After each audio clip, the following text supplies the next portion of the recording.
Of course, for our chimichangas, we need some type of meat. So, what does Amber have? We have leftover Thanksgiving turkey. I cannot tell you guys how much I hate looking up meals for Thanksgiving, like using up Thanksgiving leftovers. Everything is like a sandwich, a casserole, a soup. I do not care how many times you take certain ingredients, you almost just can't do anything with them, like stuffing. What are you gonna do? Put stuffing in a sandwich? I saw somebody make like a pot pie with it. The idea was cool, but like the execution, I don't know. She did not understand the assignments.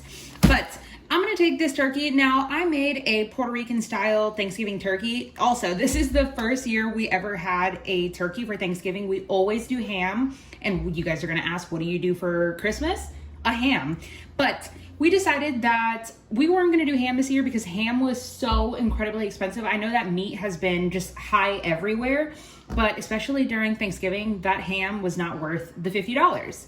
So we made a turkey out of 20-pound turkey, and it was $8 total, not per pound, not like, you know, per this, per that. No, it was $8. Anyway, I made a babichon. I'm probably like butchering that, but it is just a Puerto Rican style turkey. Basically, if you guys have ever had a pernil, it's the seasonings that you would add on there. So sofrito, garlic, onion, salt, pepper, sazon, adobo.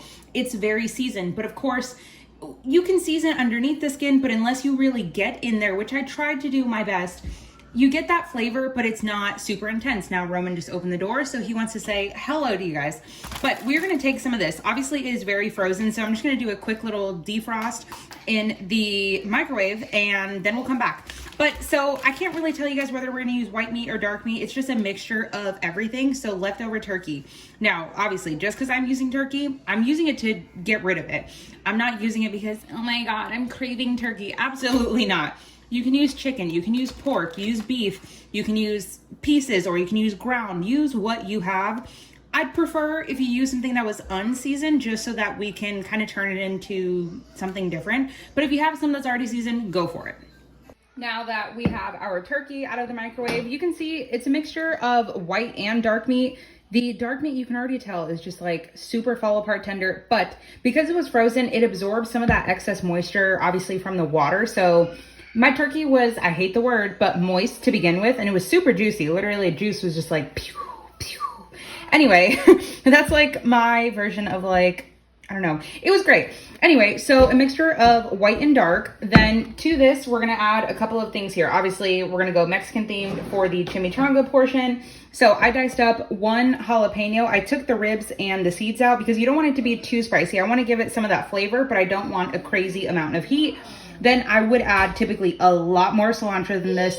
I would say this is just shy of being about 1/4 of a cup. Now, you guys know I love cilantro, but the one I had was starting to go bad, so I just had to take the good leaves and just go from there.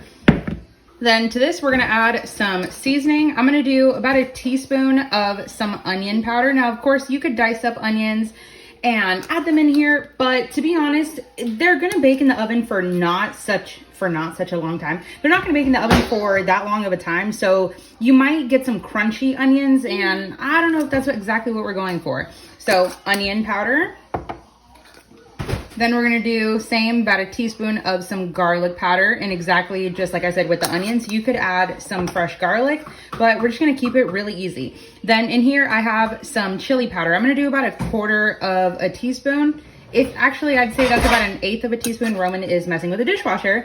But chili powder is a blend of chilies, so that could mean some sweet chilies and some spicy chilies. So chili powder in itself is not spicy unless you are using one specific type of pepper. If you guys watch my video on how to make your own jalapeno spice, then you guys will see that is just pure jalapenos, and that is spicy as ever. But these ones, what? But this chili powder is just a blend, so it's not very spicy whatsoever. Then we're gonna add a little bit of cumin. I would say same thing, about 1/8 of a teaspoon. Like I said, my turkey already had some flavor, but I definitely wanna like just give it some more oomph. Then about 1/4 of a teaspoon of some oregano, about 1/4 of a teaspoon of some black pepper, and about 1/4 teaspoon, I know it's super loud on camera, about 1/4 teaspoon of some salt. Now, you guys know I always tell you, depending on what type of salt you're using, some salts are saltier than others. This is just pink salt. I don't remember the brand, but I will be honest, I got this from TJ Maxx, the salt. I don't know why, or I mean, I guess I do know why, but I get it from TJ Maxx because it's cheaper. I get a gigantic bag for like $2.99 and I can crack it myself. Not that it really makes a difference, but so good. And even though this is a lot of flavor in itself, don't mind me also just drinking a medicine ball here if you guys want to watch how to make that video. So good. And even though it's hot outside, I'm still drinking it. And it's crazy because I tell you guys about the weather and it was like 30 degrees, a couple days ago, and now it's like 74 outside. But for a little bit of additional flavor, as if there wasn't enough already, I'm gonna add just a little bit of this. A friend gave it to me and I tasted it, and it obviously is like smoky chipotle. I can't really taste any of the pineapple or any of that in there, but I mean, I guess I know it's in there based on the ingredients. The ingredients aren't bad, but I don't know, it's just not all that for me. I'm not really a fan of like pre-packaged things, and if I am and I'm showing you guys about it, then that means it's really good. Also, that obviously part was not sponsored, but this is what it looks like. I'm not a fan of the whole like oiliness on top. It's kind of gross to me, but anyway, so okay, I'm gonna go try to tip some of this off. I'll be back. I tried to get off some of the oil. It's kind of hard. Maybe if I had like an oil separator thing, I don't know. But I'm just gonna add about a tablespoon of this just for a little bit of that chipotle-ness. If you don't have this, I don't recommend going and buying it because I'm only using a little bit. Yeah, I would say maybe take, if you have canned chipotle in adobo, just take, depending on your spice level and your spice tolerance, take about a teaspoon to a teaspoon and a half. But also, if you don't have that, don't go out and buy it. Just leave it with all the seasonings and you will be fine. Now with this, all we're gonna do is just mix everything together.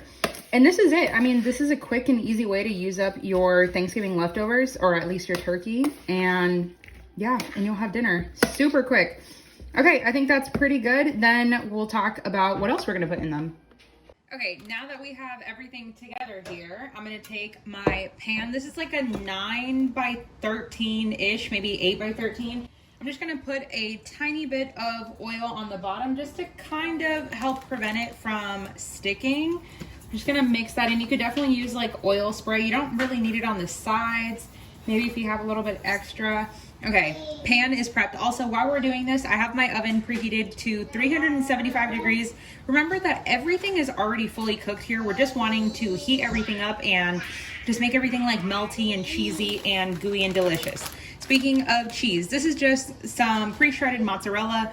I was gonna use cheddar because I feel like that's kind of what would go best in a sense, but also I don't feel like having to hand shred all of that cheese. So I already have this, so we're just gonna go for that. Then for tortillas, I'm just using the Trader Joe's wheat and corn flour tortillas. I've never used these before. I just got these a couple days ago. And let's see, they smell like regular tortillas. And yeah, they're exactly the same. Now, typically I would toast these. You guys know I never just eat a tortilla out of the package. I have to heat them, whether it be in the microwave just to kind of warm them, soften them, or to get like a nice little charred bit on the outside of it. So good. Okay, so I'm gonna start one by one. You wanna make sure that your tortillas, oh, I just hit the camera. You wanna make sure that your tortillas don't dry out. Remember, my counter is clean here. So now, first we're gonna need like our glue to kind of hold this together. And for our glue, we're just gonna use canned refried beans. I have a YouTube video on how I made my own refried beans, so definitely you guys can go and watch that one. But when you have shortcuts like this, or maybe you just don't really feel like cooking, or you wanna cook but just don't have to do a lot of work, just use little shortcuts like this, especially of refried beans. And then just to, Robin's letting you guys know he's ready for dinner. But, okay. All right, so hopefully you guys don't mind that. We're just gonna smash. Yeah, we're gonna put some refried beans down. Then we're gonna take our turkey mixture here and we're just gonna plop it in. I mean, there really is no measurement or no science to it. We're just dropping and filling and dumping and scooping, and I think that's pretty good. You definitely could fill it out to the edges more, but I just want to make sure that it doesn't like just kind of spew everywhere. And then all we're gonna do, like a tortilla or I said like a tortilla, like a burrito, just roll and roll and roll. And then you're gonna take, this is the seam, so you're gonna put seam side down in our pan. And of course, depending on the size of your tortilla, depends on like what length you'll want or what width you'll want for your pan. I think this is perfect. Now I'm gonna keep going. I don't know exactly how many I'm gonna make. I'm gonna assume 8 maybe, I don't know. We'll figure it out and then I'll come back. Okay, this is real life actually. I just realized because I put the cheese to the side of me, I forgot to put the cheese. Oh, that looks so ugly now. Okay, we're gonna take the cheese and we're just gonna add it in there. Okay, that should be enough. Now we can roll it up. This has happened so many times before. Okay, we're gonna roll it up and then same thing, seam side down. And then we'll come back when I have however many made. Then once you have everything wrapped, okay, I started filling them just more and more as they got thicker and bigger. But also these tortillas, maybe if I would have heated them, it would have been a little bit better, but they are kind of cracking, but it really doesn't matter because they're gonna bake in the oven and when you eat them, you're gonna go nom, nom, nom, nom, anyway. So they're perfectly fine.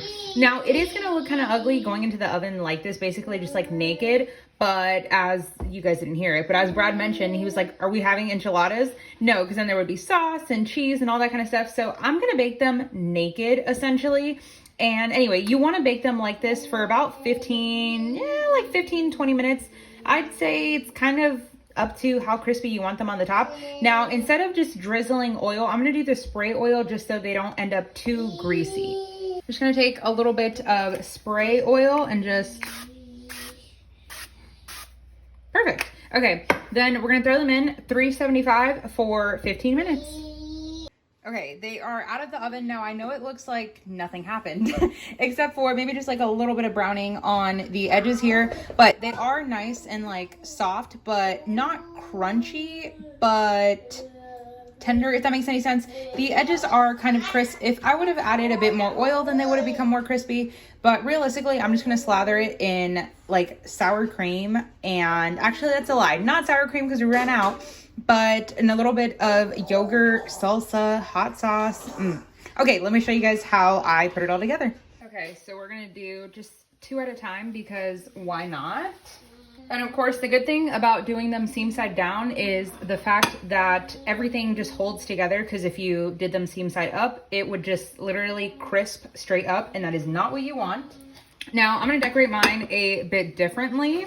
I'm gonna do, this is just some vanilla yogurt. Typically, I would use like a non-flavored, so a non-vanilla, just regular old, just like regular plain yogurt, but this is all we had and it's just gonna give it a little bit of sweetness. And realistically, I don't really care, but sour cream to me is what makes like any type of burrito, taco, oh, so good. Okay, so I'm gonna put that one on mine and a shit ton on Brad. Then of course, lime juice is another thing that makes it for me. And then this is just like one of my favorite salsas, but just the peach one. All their other ones are, oh my God, incredibly spicy. And I love spicy, but I also like to be able to taste my food. Then just a little bit of salsa, definitely gonna add more. Mouth is watering, so good. And I'm out of cilantro, but if I wasn't, then I would add some of that on top. But so we're just gonna do a little bit of parsley to make it look pretty. And I mean, like, what? Dinner's done.